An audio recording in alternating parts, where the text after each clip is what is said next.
Welcome to Pause to Go, the podcast that's all about making the most of life's transitions from middle school through menopause. I'm your host, Bree Luck, joining you as we embark on a journey of self-discovery and questionable decisions. Get ready for heartfelt conversations, expert insights, and personal stories that'll have you laughing, crying, and saying, "Thank goodness I'm not alone." If you've lost your midlife crisis survival kit, we've got you covered. So join me, won't you? And together we can pause to go. I am recording this episode the day before Thanksgiving in my aunt's closet because, I procrastinated. But I wanted to continue our conversations about hormones and hormone therapy this week. And I figured it's kind of a good time because sometimes we feel more stressed when our hormones are in fluxus, and we also may feel more stress during the holiday season. So yeah, we're going to start by talking about hormones because nothing says the holiday season like hormones. So, if you're taking a break from family adventures or Friendsgivings and listening to this today, I just want to say I hope you're having a great week.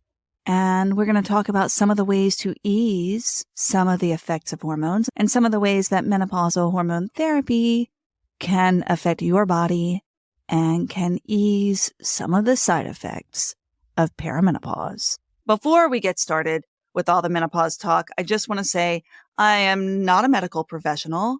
I am not a hormone expert. I am not even on hormones. I am just a curious perimenopausal mama who likes to read a lot about this stuff, to listen to a lot of stories about this stuff, and to share those stories with you. So please consult your medical practitioner if you are having side effects or symptoms. Do not take my word for it. Seek professional care. All right. So last week, we talked about how as a person approaches menopause, the production of estrogen and progesterone fluctuate, sometimes wildly, and then eventually decrease significantly, often resulting in side effects like hot flashes, irritability, brain fog, and a whole host of others that you can listen to any number of Pause to Go episodes to hear about. To help relieve these side effects, some people use some sort of hormone therapy, which used to be called HRT, hormone replacement therapy, but we're going to call it by its preferred name now, which is MHT, or menopausal hormone therapy. For today's purposes, I'm going to go with MHT, and I'll talk about why pretty fully another time, but I'll give you the long story short. So hormone replacement kind of makes it sound like we've lost something, right? It makes it sound like we've lost something that needs to be replaced, that there's something kind of broken in us. But the truth is that our bodies are designed to produce fewer hormones after menopause. So if we choose to add hormones to the mix to ease our side effects as we transition, that's fine.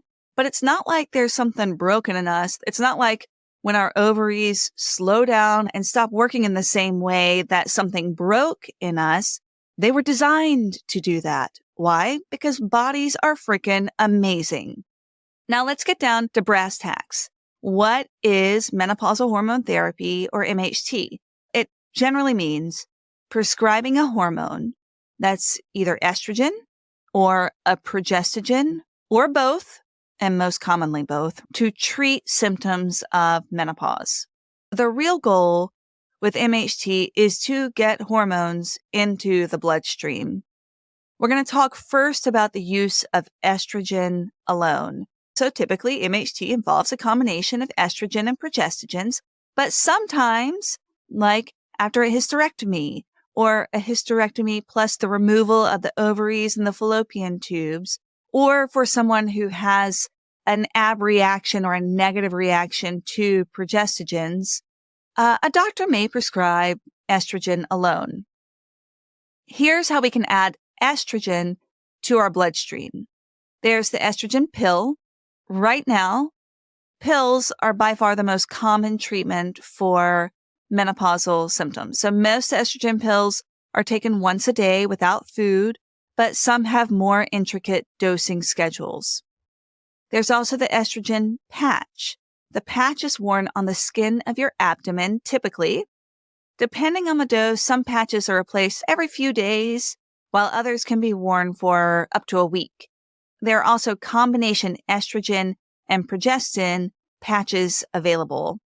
One of the advantages of the patch is that for many people, it seems to provide the most consistent levels of those hormones in the bloodstream. Topical estrogen for the skin offers another way of getting estrogen into your system. That's kind of like with the patch. This kind of estrogen treatment is absorbed through the skin directly into the bloodstream. The specifics on how to apply these creams vary, although they're usually used about once a day. Then there's vaginal estrogen. Vaginal estrogen comes in a cream or suppositories or tablets. In general, these treatments are used for people who are troubled specifically by vaginal irritation. That's vaginal dryness, itchiness, and burning or pain during intercourse. Dosing schedules for vaginal estrogen can vary depending on the product. These vaginal estrogen therapies tend to be pretty localized. The amount of estrogen that actually enters the bloodstream is far less than you get with the pill or with the patch. That can be good for people who are really only bothered by those localized irritations. There is an exception to this, though, and that is the femring. So the femring is a vaginal therapy, but it does allow estrogen to be absorbed into the bloodstream. So just because it goes into the vagina doesn't necessarily mean that it's localized, but also not all kinds of estrogen therapies are getting into the bloodstream in the same amounts. Next, we're going to talk about combination therapy. So this is sort of a cocktail of estrogen and progestogens. So let's take a moment to review what is happening in the body with menopause, because combination therapy is going to make a whole lot more sense after that. So before menopause, we have the two major estrogen that are produced by the ovaries, and those are estradiol and estrone. They're also produced in other tissues such as muscle, fat, and the brain, but the ovaries are the major producers of estradiol and estrone. Before menopause, estrogen levels are much higher, and they're much higher overall because estrogen has the important job of stimulating the lining of the uterus. Well, when we hit menopause, our bodies are no longer ovulating, and when we're not releasing eggs, the production of both estradiol and estrone drops significantly because the main source in the blood is from the developing follicle. Remember, though, that estrone levels don't drop as much because a significant amount of estrone is produced in other tissues like adipose or fat tissue. The other hormone in MHT is some kind of a progestogen. So what is a progestogen? This means either progesterone, which is made by the corpus luteum, that's the tissue left after ovulation, or a progestin, which is a semi-synthetic hormone that works a lot like progesterone most of the time. So often you'll hear of people having some kind of combination therapy. That means they combine doses of estrogen and progestogens. This kind of combination therapy is typically meant for people who still have their uterus. And some studies suggest that taking estrogen with progesterone lowers your risk for cancer of the endometrium, that's the lining of the uterus, compared with taking estrogen alone.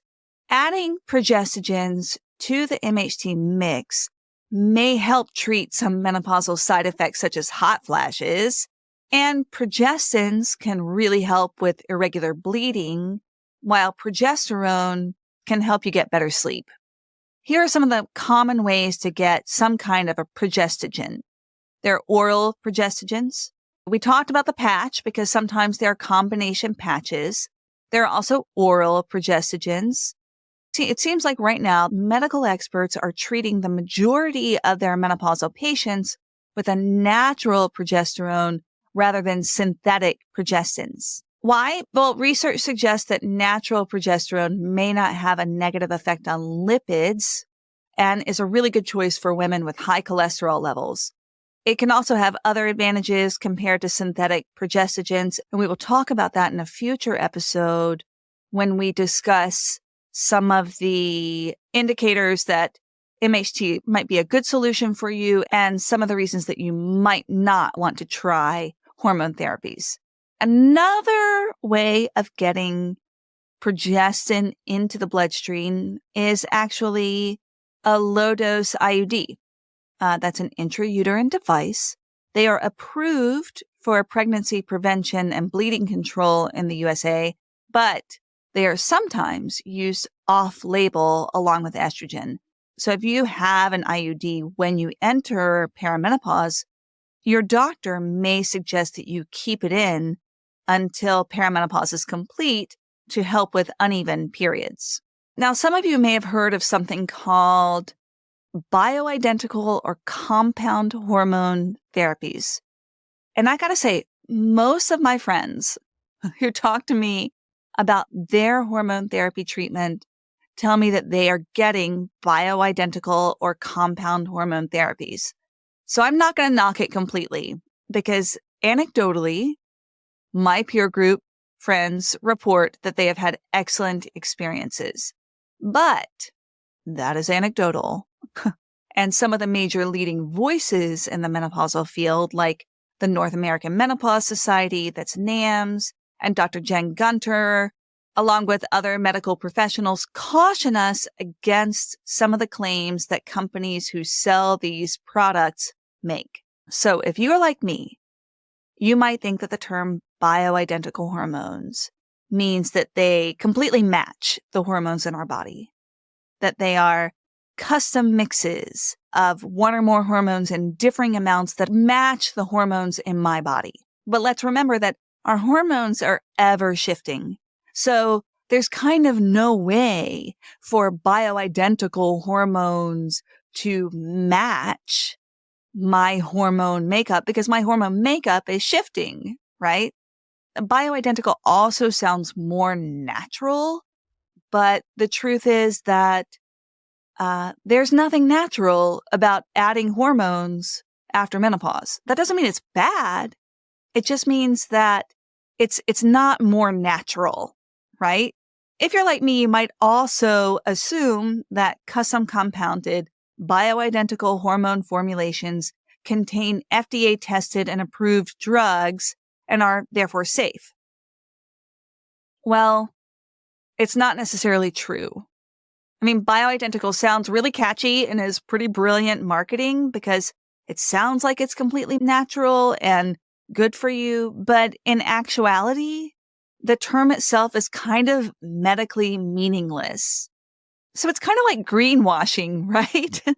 And I'm going to call it bio-washing. We have to just be careful when we hear language like bioidentical, that we're really understanding what it means because it's a little bit of bio-washing our medical care. In any case, many FDA-approved hormone therapy products like the ones you can pick up at your local Walgreens pharmacy are like what we would think of as technically bioidentical, meaning that they share the same chemical and molecular structure as hormones that are produced in the body.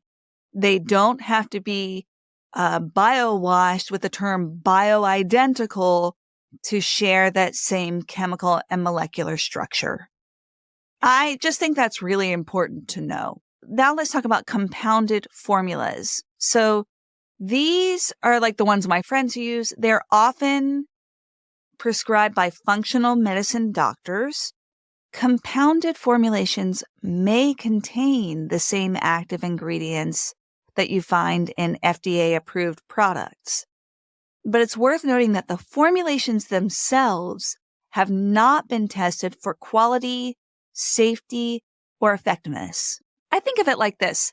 You know, you can get vitamins at Target, and they can all say like 500 milligrams of vitamin C. But then occasionally, like a watchdog organization will test the actual levels of all of these different drugstore vitamins, and we find that they are not necessarily what's on the label. And because they're not under FDA jurisdiction, there's not a whole lot we can do about it. We might not even know unless we happen to see a study that says, oh, these brands fluctuate wildly in their actual dosage of vitamin C, and these ones tend to be more consistent. There's not a whole lot we can do except choose our vitamin C providers carefully. Well, the same thing happens with compounded formulas. In fact, a whole bunch of compounded formulas can contain too much or too little of one or more hormones to actually be effective and safe, and they may not actually contain the prescribed amounts. What's more, those custom compounded formulations that are not under FDA jurisdiction can contain other filler ingredients that, may hold things together or may provide the vehicle for absorption or for getting the product onto the skin or into the body. And those fillers, those other ingredients can really affect how the body absorbs those chemicals, absorbs the hormone. There are some reasons to go with a custom compounded product. Some people may need to avoid allergens that are used in the FDA approved products, or may want dosages or mixtures that are not available commercially. However, it is clear that custom compounded hormones can pose some risks. They don't have the government approval, and they haven't been tested, so we don't really know if they're going to be absorbed appropriately or provide predictable levels of the hormones in the blood and the tissue. And we also don't have the rigorous scientific evidence of what the effects of these combinations of hormones are on the body, whether they're good or bad. We just don't know. So further, preparation methods for compounded formulas vary from one pharmacist to another, from one pharmacy to another, which means that customers may not receive consistent amounts of medications. We also don't know if there's reliable sterility, and, we just don't know. And the preparations can be expensive because they're not covered by insurance plans. So I've just kind of, pooped all over compounded formulas. Does that mean that you shouldn't get a compounded MHT formulation?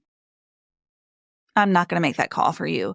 I mean, do I get my vitamin C from Target? Yeah, I do.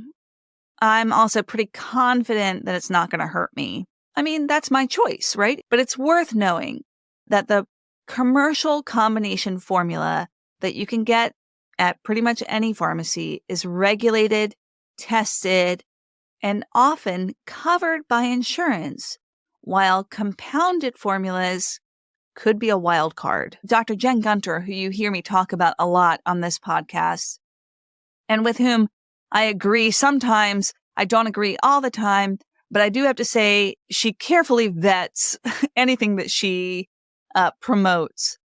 She says in her blog, The Vagenda, that, quote, MHT is a pharmaceutical intervention that can help many women.